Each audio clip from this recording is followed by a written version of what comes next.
who cares what he tries to do? What he's actually doing is incredibly dangerous.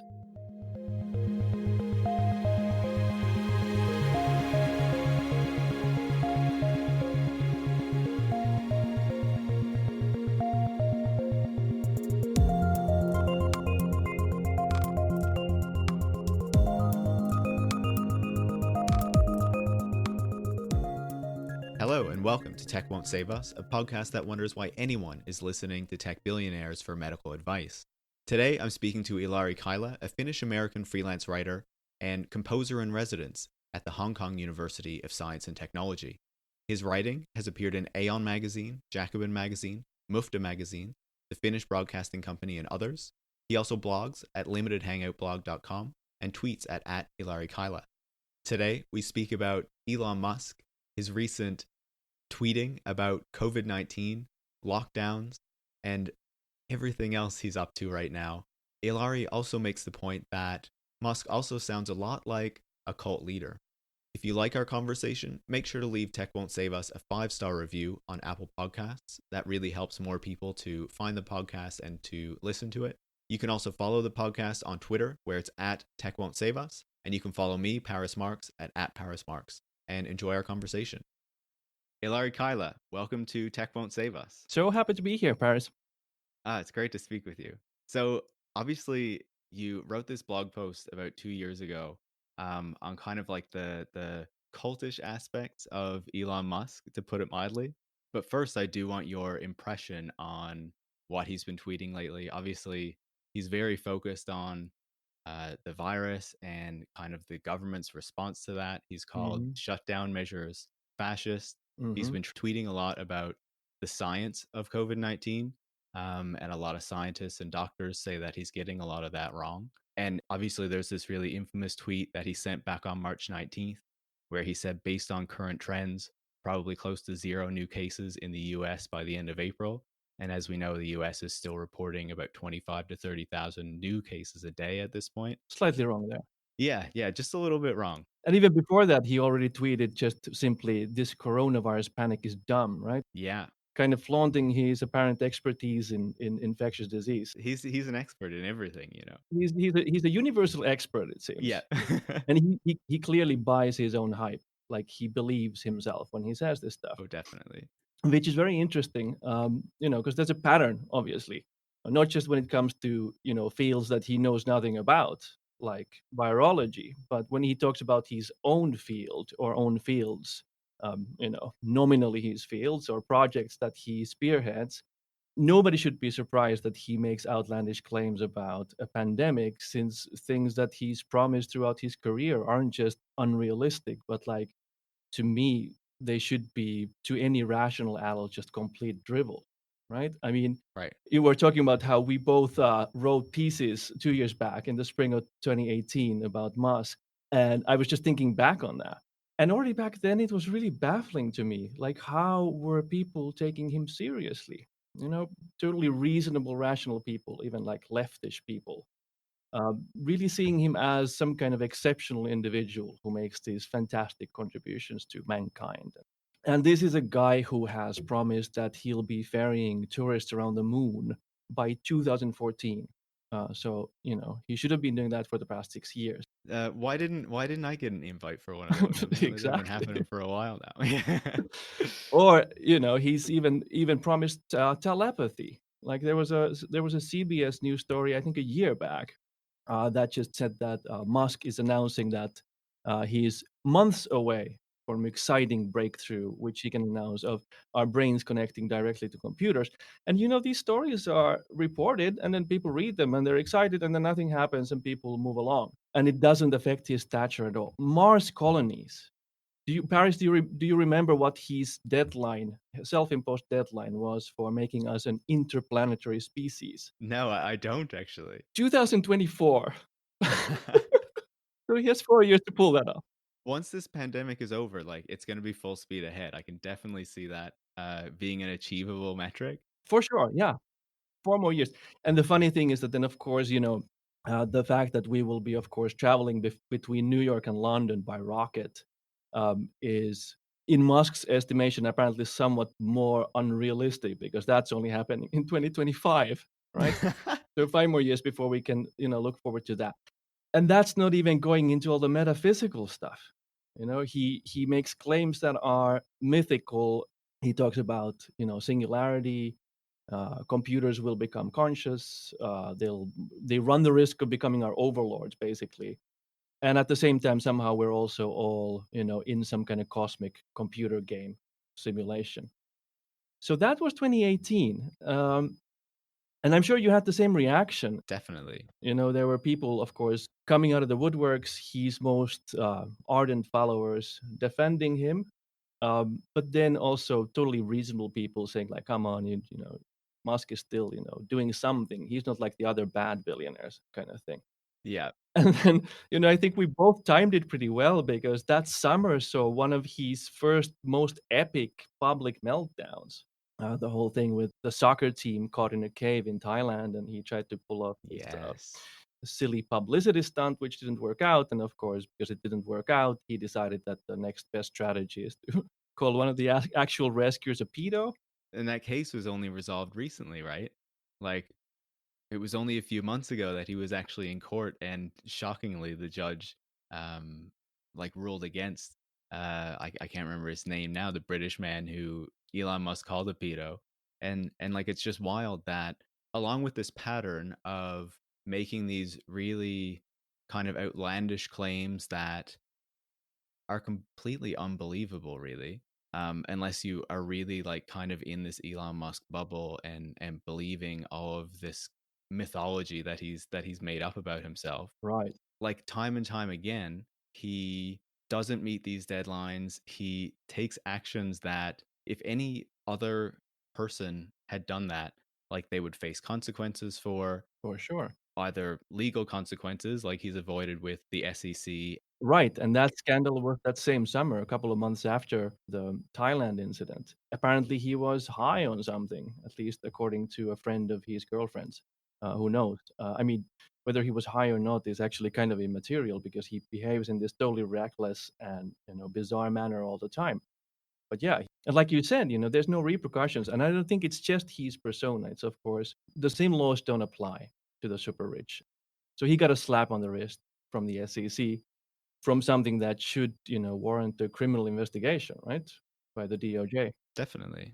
But that was then followed by a kind of a pylon in the media. He was pummeled by papers, and in some sense, maybe that was overdue. In another sense, it was oddly specific. Like it was really just about his erratic behavior, how he damages his own companies by, being so irresponsible, and nothing about, promising to, whisk us out into outer space and save the species and give us telepathy, which, are things that should be much bigger red flags than what he tweets when he's high, I'd say. His tweeting and his corporate actions became a problem, but the notion that he can still send us to space and build 100 tunnels beneath Los Angeles and stuff like that was still pretty believable, apparently. And still to this day, his star is fading to an extent. Hmm. But the real question should be like, how is he still a thing? Like after these 2 years of completely, ridiculous behavior and these insane promises, he's still a thing. If you take something like Tesla as an example, obviously they've never had a profitable year, and yet they are, Tesla stock is ridiculously overvalued. Apparently, he even Musk thinks so, himself, yeah. yeah, tweeted that just this past weekend. And if that's all based on, his persona, he hasn't claimed that he's invented the electric car, but his selling point is that because he's so brilliant, he'll be able to do it for so cheap that it's actually a commercially viable thing to do, you know, and that still hasn't come to pass. And something that you've written about a lot is that this kind of stuff is actually very dangerous. It's bad for our attempts to combat climate change. We have the technology, we have the infrastructure solutions. We don't need some revolutionary new technology to come and save us. We need the political will. And people like Musk, who's vocally opposed to public transport, for example. They hinder our efforts to combat climate change. Exactly. And like that's even part of the mission or goal of this podcast, right? Is to kind of shine a light on how when we focus on these kind of outlandish tech solutions or these promises by tech billionaires that their technological innovations are the things that are going to solve all of these massive problems, and then they never seem to actually be able to follow through on these big promises, or the benefits that they promise us that will come of them don't materialize, and they just end up being things that further benefit this really wealthy group of people. Then it distracts us from the actual solutions that we already have and that we already know how to take to combat these problems, right? But because people like Elon Musk are saying, oh no, we have electric cars, blah, blah, blah, we can do all these things, we don't take the actions that we really could take on climate change, for example, because instead Musk is selling us this fantasy that if we just buy his technologies, climate change will be solved. Precisely. And it's all from the playbook of neoliberal policies and privatization. And that seems to be the driving force in a lot of big projects, including wars. Very often, one of the main goals is just to come up with a way of convincing people that taking public resources and channeling them into private pockets is somehow beneficial to everybody or necessary for our survival or our security. And when it comes to Musk's space technology, I mean, people make the claim that the price of building rockets has gone down. Well, who knows? Who knows whether that's true or not? Space exploration has always been a money-sucking venture. Thanks to Obama's space exploration policies, many of the functions previously held by NASA were then privatized, and that's been great for Musk because he was able to jump in there. But then people have this illusion that it's Musk who, sits around inventing new spaceships, as if he heads the research and development of his companies when he doesn't. So that's kind of the selling point there, like how to get people so excited about something that they actually think it's a good idea to invest uh, in one particular person's vision. And Musk is very invested in like what his public persona is. He's called inventor in many places. I think the Atlantic called him one of the greatest inventors of the 20th and 21st centuries, and he's not an inventor at all. He actually calls himself apparently like something like product architect and designer, all these kinds of like euphemisms for like the guy who just tells the actual R&D what they're supposed to be doing or what he wants his new car, space car to look like. But that's about it. And the entertainment value that you derive from, space exploration is there's a tradition for that, right? I mean, there's very little utility, for example, with manned space missions. Like why do we need to put people into space? Pretty much the only thing you can do is research manned space missions. But then you derive this, entertainment value because it evokes this sense of adventure, Yeah. that our, future generations will take us, beyond the stars and all that stuff. And I mean that I guess that's fine to an extent, people get excited about that kind of stuff. But Musk has taken it to this kind of religious scope, and put himself in the center of it all. And I think that's really dangerous. Right. And you talk about that in the article that you wrote, obviously, kind of talking about this larger cult that Musk is building for himself. So can you talk a bit about that and explain how you see Musk building that and what it looks like? Yeah, well, in my essay, I think my take was slightly, or my angle was different from yours, Definitely. Yeah. which is nice because our pieces came out around the same time, coincidentally, and that's how we got to know each other. Yep. But I wanted to look at it from like a literary point of view and inspect kind of the gray area where being a cult leader and being a storyteller kind of overlap, because there is that area, right? And I thought that L. Ron Hubbard, the founder of Scientology, provided a fantastic analogy to Musk. Because Hubbard was also a storyteller originally. He was like a two-bit sci-fi writer, Actually, Hubbard didn't like sci-fi originally. He was more into writing like westerns, and other more like earthbound adventures. But it just so happened that his space adventures, his space opera genre adventures, were the most popular. So he kind of got stuck writing those Right. against his own will. He says he hates gadgets, which is the funniest thing. If you remember how big a role gadgets played in his career as a religious leader.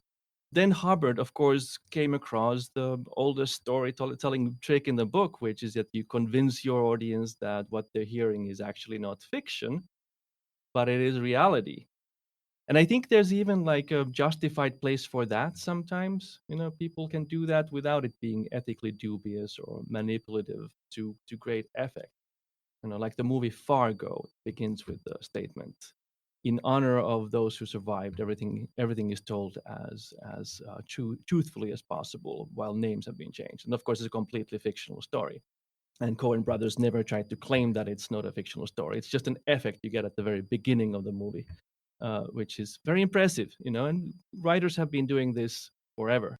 But stories and myths are pretty potent. We use legends to inspect the ultimate questions about our purpose and the purpose of mankind and future and life after death and all that stuff. And Hubbard, being a sociopath, of course, tapped into that and made an incredibly lucrative living being a religious leader. And I think what was funny about that is that if you look at the lore of Scientology, it's so trite that it would be very hard to imagine anybody getting excited by a story like that. But if you suddenly believe that it's true and that some, ultimate reality about the world around you is being revealed to you, well, that's very exciting, of course. If you can, get into that kind of mental state where it actually taps into some kind of religious feeling or sense of purpose. Musk does the exact same thing. As we've established, the stuff that he says about telepathy and self-sustaining Mars colonies and our future as an interplanetary species, he has no basis for any of that stuff. And he's not the only person who believes in all the singularity stuff and conscious computers. It's a belief just like any other religious belief. It's very close to other religions. There's a creator, and there's a rapture, and all those elements. So that's, I think, why Musk has this status as a prophet.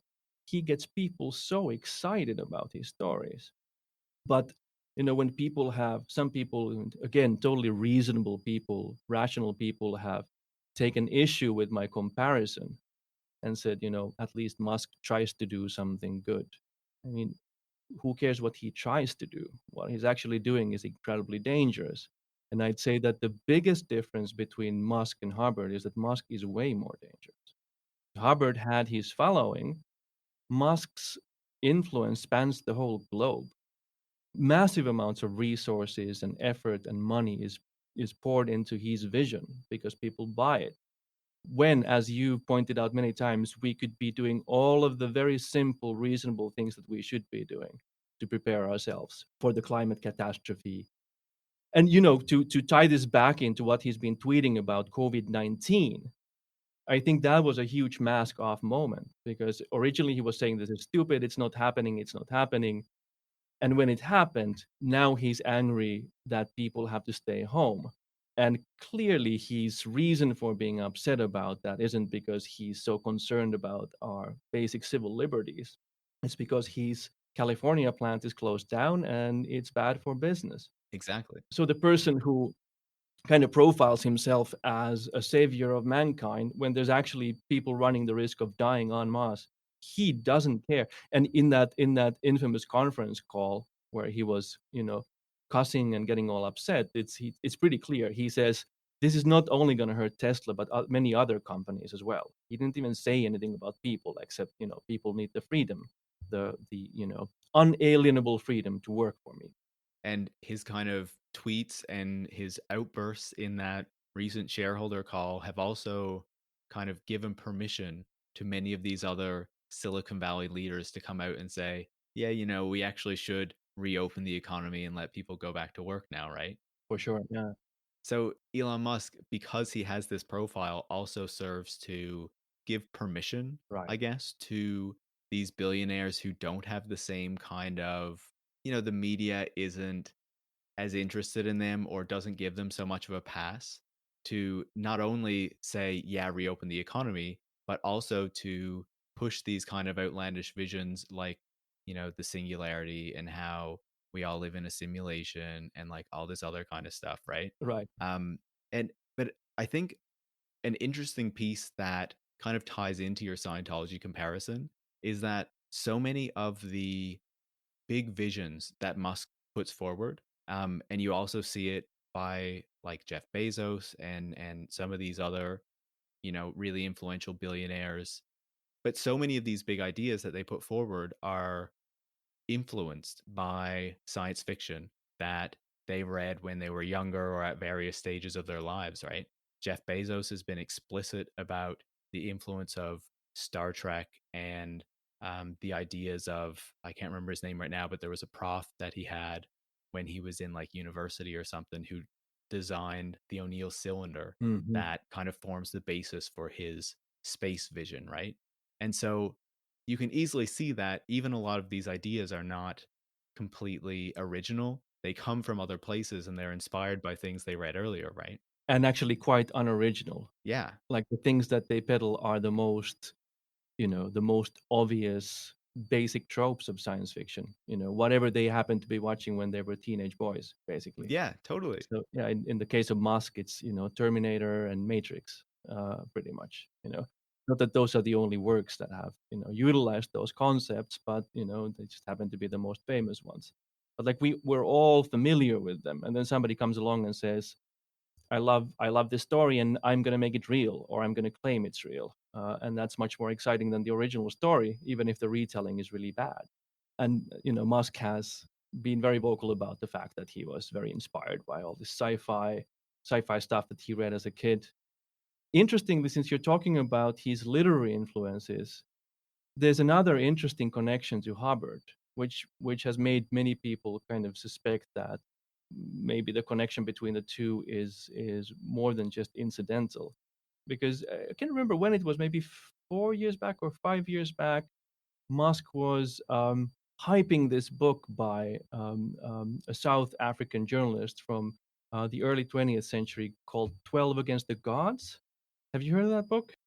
I have briefly. I can't say I've looked and read the book for myself. I had a look at it. It was kind of funny. I mean, it's Okay. it's it's very random.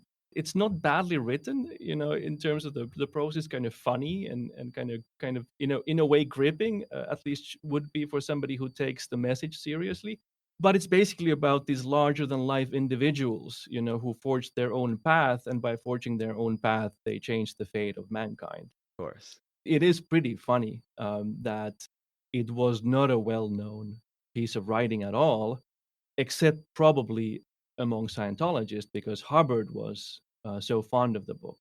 And then suddenly that Musk would say that this is one of my favorite books. So clearly, I think Musk has at least been kind of studying Hubbard's career, taking some notes. It is a really random book. It's these great individuals that he chooses. Some of them are like, okay, I get that. Okay, Alexander the Great, sure. Napoleon, sure. Okay, Napoleon the Third, all right, sure. And then suddenly Casanova and Mohammed, like a very, very random collection of people, and the historical value of it is pretty dubious, of course. It's so odd, and you also write about how there are these other kind of similarities between Musk and Hubbard because Hubbard obviously was, to my understanding, kind of influenced to start a religion, for tax evasion purposes and things like that, right? And as you talked about earlier, like with NASA privatizing much of its kind of spaceship program, I guess, and Musk has been a massive beneficiary of that, but a number of his companies have also received pretty sizable public investments, For sure. which should kind of draw attention or draw question to the notion that he's this big, like, self-made man, especially when his family came from such wealth in South Africa. But, it really kind of calls into question this larger story he's trying to tell. Yeah, just like you said, his image is that of the ultimate self-made man, whose fate, will dictate the fate of the entire species. And like you said, he's received an insane amount of government subsidies, in various forms: tax breaks, direct subsidies, government contracts. If 2015, the Los Angeles Times, I think, reported, and that's already 5 years ago, they reported that he's benefited from government money, and government subsidies, and government help by that point to the tune of $5 billion. So, that's what we would call socialism for the rich. And at the same time, he's this kind of libertarian who believes that it's kind of an every man for himself kind of society where the survival of the fittest, or the survival of the coolest and most brilliant and innovative. Recently, he's also called himself a socialist, which was really strange. In some one of his many odd online tiffs, he claimed that he's a socialist, but not the kind of socialist who just thinks government should give us everything. He never really defined what kind of socialist he is. But yeah, that's one big connection between the two. And I'm not saying that his companies are any less deserving of government help than any other companies, but just he should at least own up to the fact that that's how he has made his fortune. And again, if we calculate if things are cheaper, uh, you know, through privatization, whether NASA is paying less money because they've outsourced their functions, not just to Musk, but a bunch of other companies. It's very hard to make that assessment without like having a parallel universe where you see what would have happened if they hadn't privatized. But of course, there's tons of evidence that privatization doesn't do any of the things that we're always told that it does. Speaking of cults and religions, neoliberal dogma is just the religious belief as well. Yep. We keep being told that private sector and the markets do things more efficiently, and somehow they never do. And there's nothing efficient about Musk himself personally getting a compensation package of 2.3 billion from Tesla. Like that's just money thrown out the window. Basically, it doesn't benefit anybody. It doesn't go to the people who actually do the research and development. Doesn't do go towards the material cost of what they're doing. Exactly. It goes to the hype man. Exactly, yeah. Goes to basically the PR person, Yeah, totally. and he's done a good job in the PR department. Yeah. Well, that's his job, right? I mean, yeah, he used to do a good job. Now that he's this erratic, he really has lost even that function. Especially in the past few years, right? He's not really serving that role as well as he used to. Certainly not. But his most hardcore followers don't seem to care. No. And that's the other thing. When we compare Musk to a cult leader, I don't think we should even be using the word compare. I don't think there's anything hyperbolic about using that word.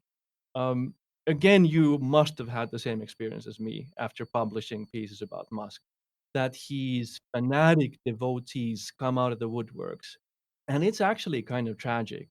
In Twitter debates, you always have this impulse that you want to own the other person, and you want to crush them in debate. And I had these moments where I just realized, like, oh my God, this person is really like seriously lost. And there's many of them. So they seem like they have endless amounts of energy to debate you in the hopes of converting you, or maybe convincing somebody else who's following the debate. They seem incredibly personally invested in the persona of Musk. So any criticism of Musk, even pointing out something like, "Hey, he predicted that we'd be, doing sightseeing trips around the moon for the last 4 or 5 years," even saying that will get them angry. Like pointing that out is offensive to them.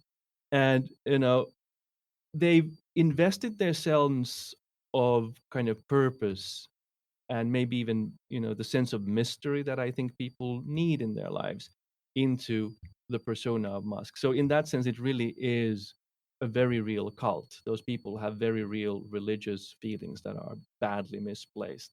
And if he can inspire that kind of level of fanatical devotion from so many people, of course, his influence on senators or successive presidents will dictate, his success as a businessman. Yeah. Pretty much, if he can keep that going, if he can keep his self-authored legend intact, his companies are going to keep going, and his companies are going to keep getting government funds.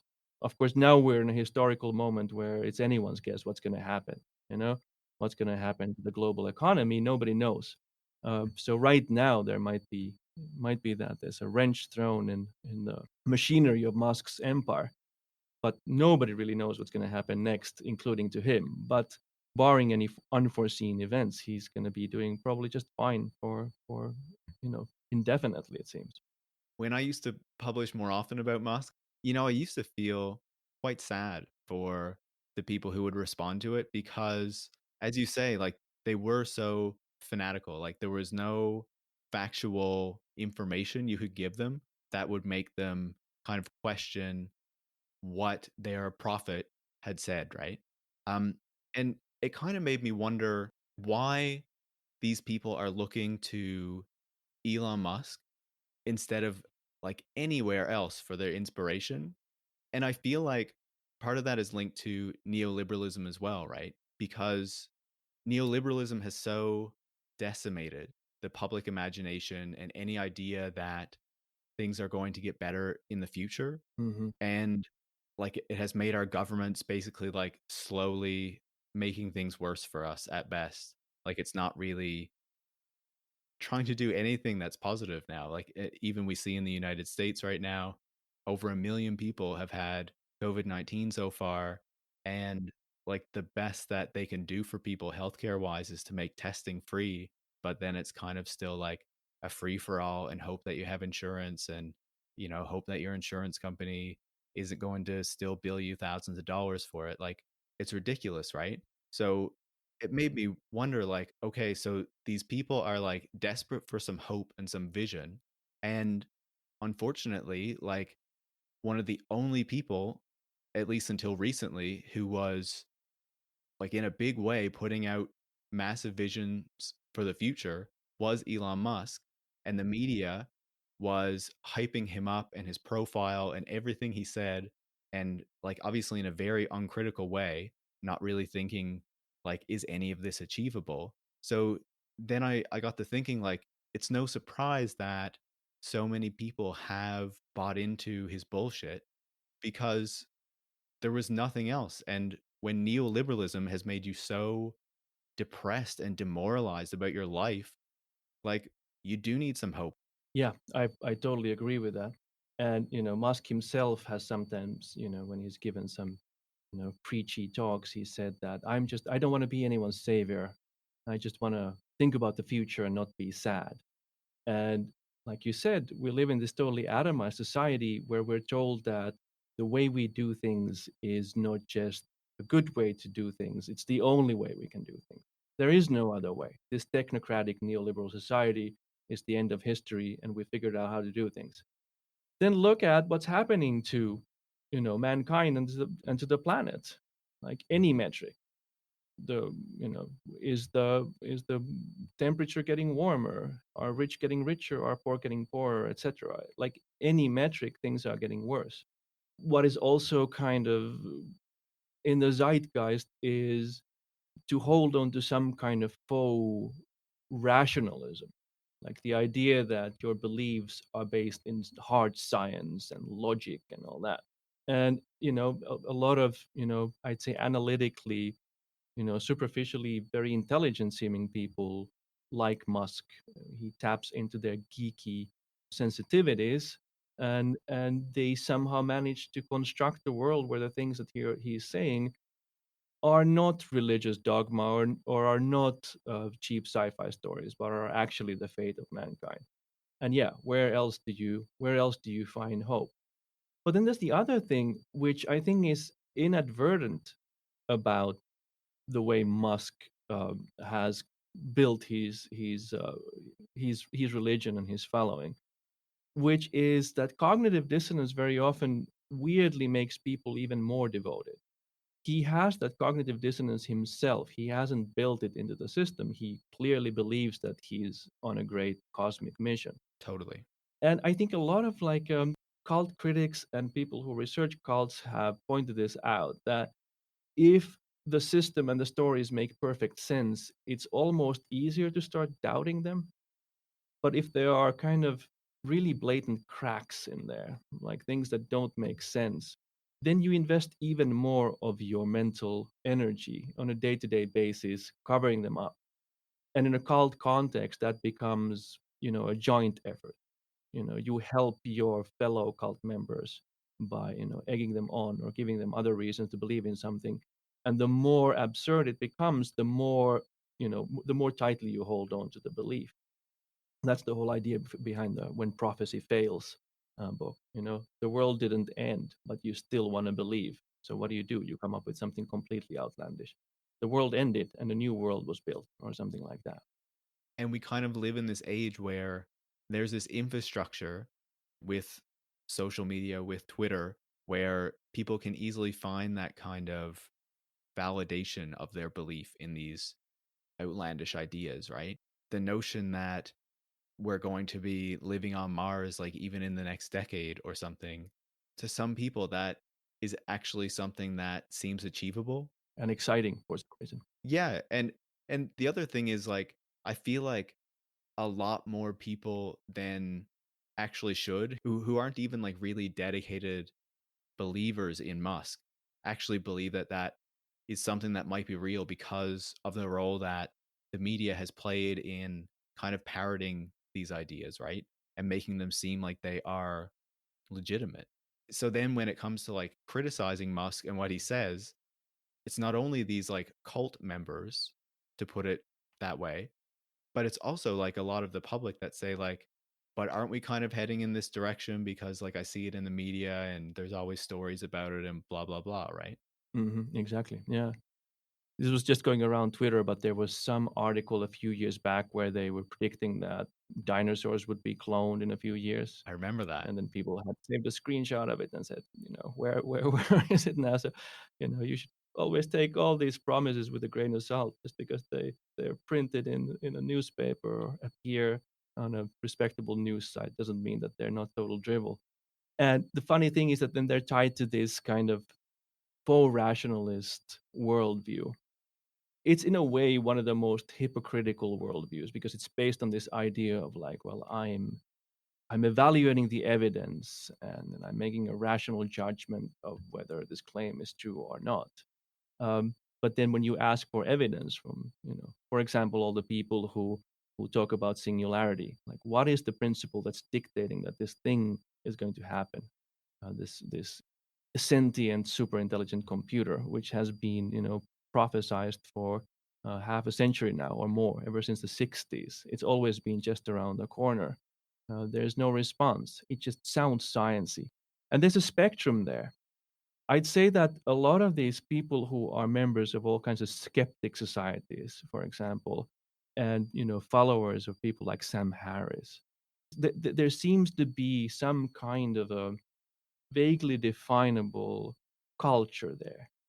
And oddly, I'd say that it also seems to go hand in hand with misogyny, and kind of this kind of vaguely alt-right-ish vibe that permeates these groups. I feel like there's even like a certain growth of that kind of belief system or orientation out of, what was it called? The New Atheist group, which Sam Harris was part of. That was really kind of popular, I guess, like 5 or 10 years ago, you know? Right. And then it seemed like all of the kind of interest in what they were doing kind of diminished a bit, and the alt right kind of came up and took its place in a sense, right?